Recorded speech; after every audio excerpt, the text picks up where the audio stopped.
Good afternoon, everybody. So today's epic adventure brings us to downtown Columbus, Georgia. We're on Columbus, Georgia side. Across this bridge, which is called the 14th Street Bridge, is Phenix City, Alabama.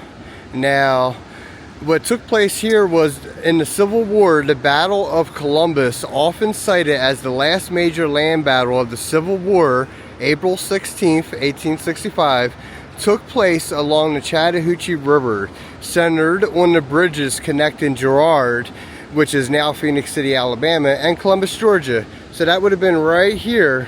Now, back then, it was a wooden bridge and it was burnt down during that time. And now sits this 14th Street Bridge that you see right now.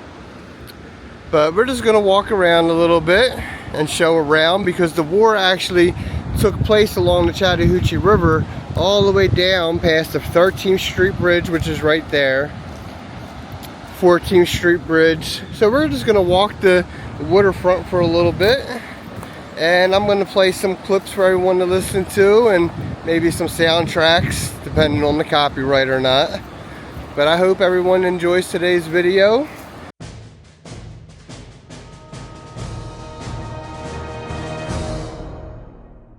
After the Battle of Chickamauga, the Union Army of the Cumberland retreats to Chattanooga.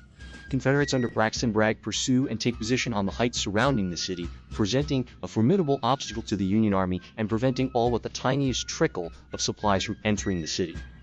The situation remains unchanged for an entire month, so by the end of October 1863, Bragg's Confederates are no closer to destroying the army they had whipped a month earlier, and the Union Army of the Cumberland, now under General George Thomas, is stuck inside Chattanooga, and even though they have the will to fight, they lack the physical means to break out of the city.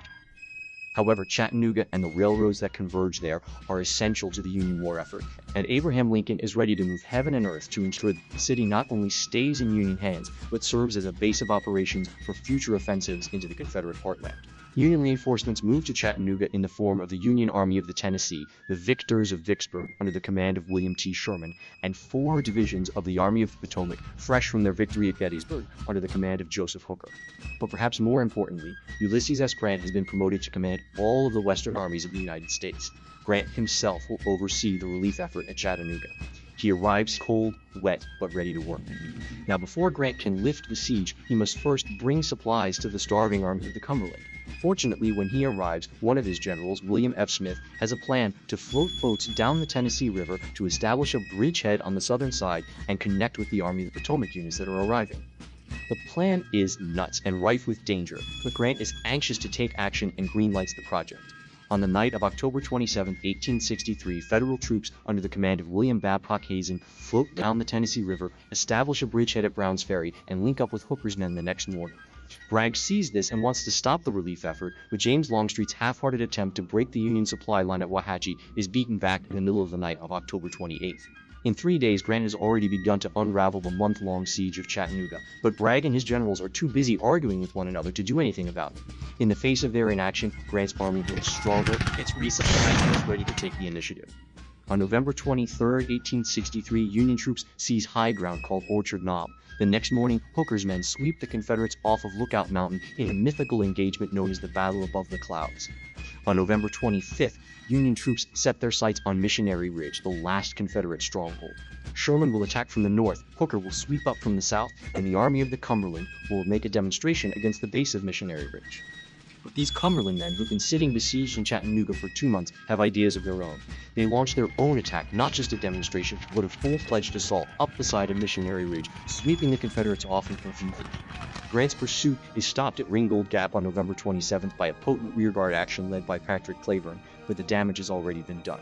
With Chattanooga firmly in Union hands and Grant's star on its way to its zenith, the stage is set for 1864, and the gateway to the South is wide open.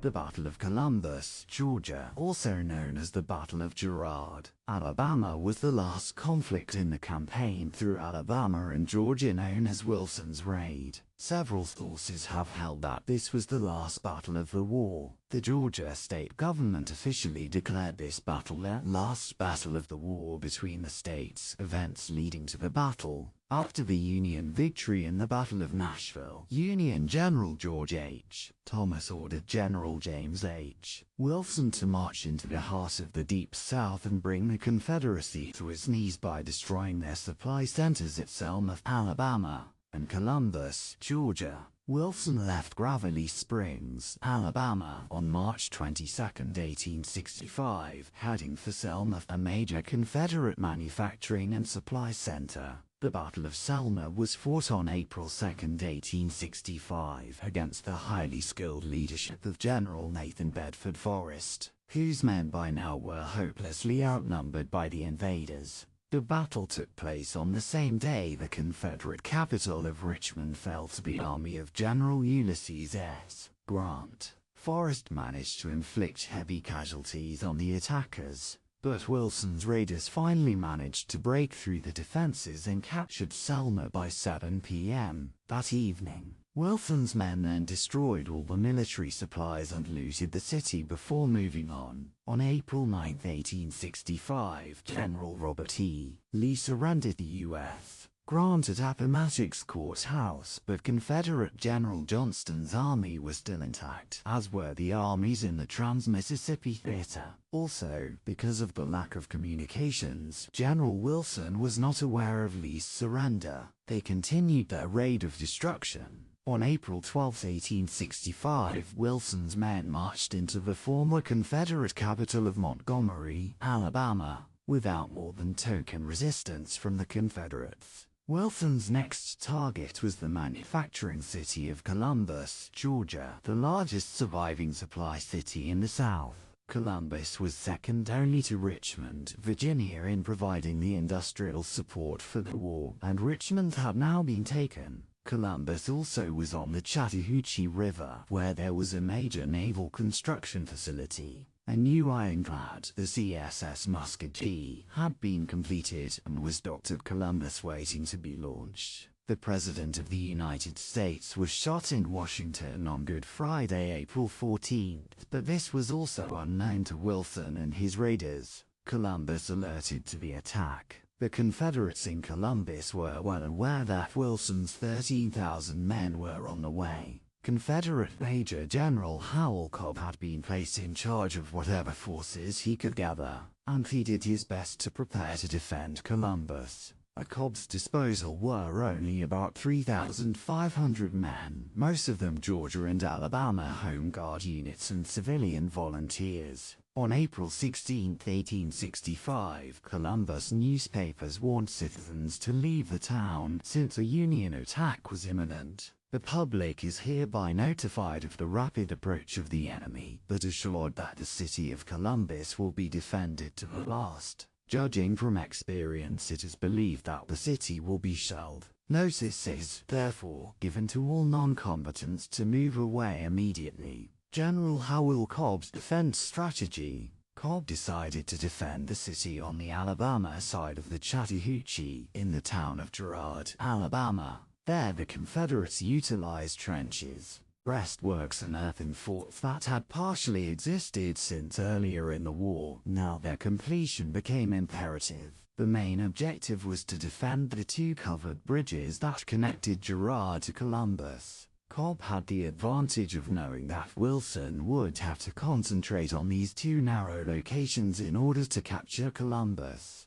Cobb also wanted to keep the high ground in Girard out of Wilson's clutch, lest he have a convenient perch to bombard Columbus. In addition to preparing strong fortified positions on the high ground in Girard on the west side of the Chattahoochee River, Cobb ordered the base of the bridges to be wrapped in cotton and doused with turpentine in the event that the Confederates were unable to fend off Wilson's raiders from the bridges. This would allow the Confederates, as a last resort, to burn the bridges to prevent Wilson's troops from easy access to Columbus. The bridges that were the focus of Cobb's defense were designed by Horace King, a former slave from South Carolina. King was considered the most respected bridge builder in the region. The battle Between 1:30 and 2 p.m. on Easter, April 16, 1865, Wilson's raiders arrived at Girard, Alabama, and the fighting began. Wilson also sent a detachment north of Columbus to West Point, Georgia, to cross the Chattahoochee River there. West Point was defended by the garrison of Fort Tyler.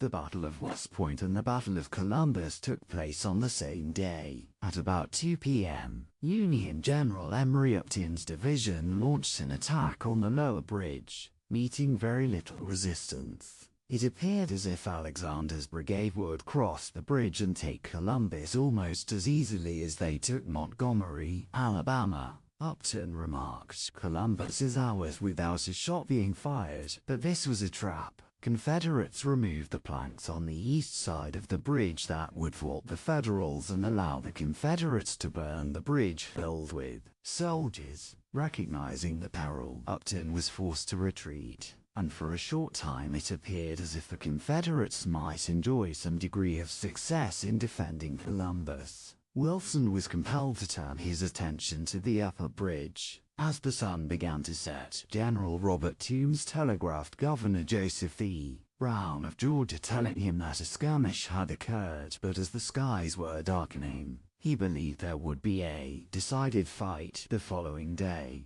To Toombs' surprise, General Wilson launched an assault on the upper bridge at 8 p.m. after nightfall, and ordered General Winslow's brigade of the 3rd and 4th Iowa Cavalry Regiments to lead the attack. Colonel Frederick Benteen, who later served under Custer at the Battle of Little Big Horn, was ordered to lead the charge on the bridge. A tremendous clash occurred near the entrance of the upper bridge. It was here that Confederate John Pemberton was slashed by a saber, which would lead him, after the war, to become preoccupied with formulas for painkillers and remedies, ultimately leading him to develop the recipe for Coca-Cola. Around 10 p.m., the Confederate defenses in Girard had collapsed, and they frantically attempted a retreat back across the Chattahoochee River into Georgia. At the same time, Winslow's brigade was also eager to get across the upper bridge before it too might be set afire by the Confederates. Side by side, both Union and Confederate soldiers raced across the bridge to Columbus.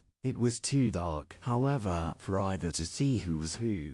Though attempts were made at burning the bridge, circumstances prevented it. The upper bridge was not burned. General Robert Toombs, the successful defender of Burnside's bridge at the Battle of Antietam, commanded 2 cannon on the Georgia side of the upper bridge. These cannon were loaded with canister and prepared to slaughter anyone who tried to make their way through the covered bridge. Knowing that the soldiers running across the bridge were a mix of Union and Confederates, Toombs did not fire the cannon. At 11 p.m., Wilson made his way across the bridge. As he crossed, his horse was shot and later died. On the Columbus side of the bridge, Wilson took up headquarters in the house nearest to the bridge, the Mott House. There on Mott's Green, Colonel C.A.L. Lamar, one of the last of the international slave traders, led a cavalry charge. Lamar was killed after refusing to surrender to a dismounted Union cavalryman. Lamar was identified by General William Tecumseh Sherman, probably in error, as the last Confederate to die in the Civil War. The day after, on the morning of April 17, 1865, General Wilson ordered the destruction of all resources in Columbus that could aid the Confederate war effort. Most significantly, the ironclad CSS Muscogee was burned and sunk. A large number of Confederate prisoners were captured. The CSS Chattahoochee was scuttled to prevent it from falling into Union hands. The number of casualties in the battle is unknown, but there were a minimum of 145. The local Linwood Cemetery has a significant section dedicated to the graves of Confederate soldiers. By the end of the day on April 17, 1865, much of the city of Columbus had been reduced to ashes. On to Macon and the capture of America's most wanted men. Immediately after the victory at Columbus, Wilson led his raiders east to Macon, Georgia, and occupied that city without resistance. 10 days after the Battle of Columbus, the last great army of the Confederacy under General Joseph E. Johnston surrendered at Bennett Place, North Carolina. The American Civil War had come to an end, and the last major engagement had occurred on the banks of the Chattahoochee River in Columbus. In early May, in central Georgia, Wilson's men apprehended the two most wanted men in America, Jefferson Davis, President of the Confederacy, and Captain Henry Wirz, Commandant of the Confederate prison at Andersonville. Argument that Columbus was the last battle of the Civil War, insofar as the surrender of the bulk of Confederates on April 26, 1865, at Bennett Place, North Carolina, marked the effective end of the war. The Battle of Columbus was the last battle of the Civil War. President Johnson declared the war over on May 10, 1865, and that the remaining resistors were no longer combatants, but fugitives. The Battle of Palmetto Ranch took place on May 13, and supporters of the argument that that was the last battle of the war reject President Johnson's characterization of the resistors as fugitives and prefer to call them organized forces of the Confederacy. The officers who led Union forces in the battle insisted that Columbus was the last battle of the war. On May 30, 1865, Brevet Major General Emory Upton reported for his division in the Wilson raid in the official records that the Battle of Columbus was the closing conflict of the war. In 1868, General Wilson gave a speech to a soldiers' reunion, wherein he details the Battle of Columbus and concluded the last battle had been fought. In 1913, General Wilson wrote that there were no grounds left for doubting that Columbus was the last battle of the war. General Edward F. Winslow wrote, "I have always considered that engagement, by the number present and the results achieved, to be the final battle of the war." Colonel Theodore Allen wrote,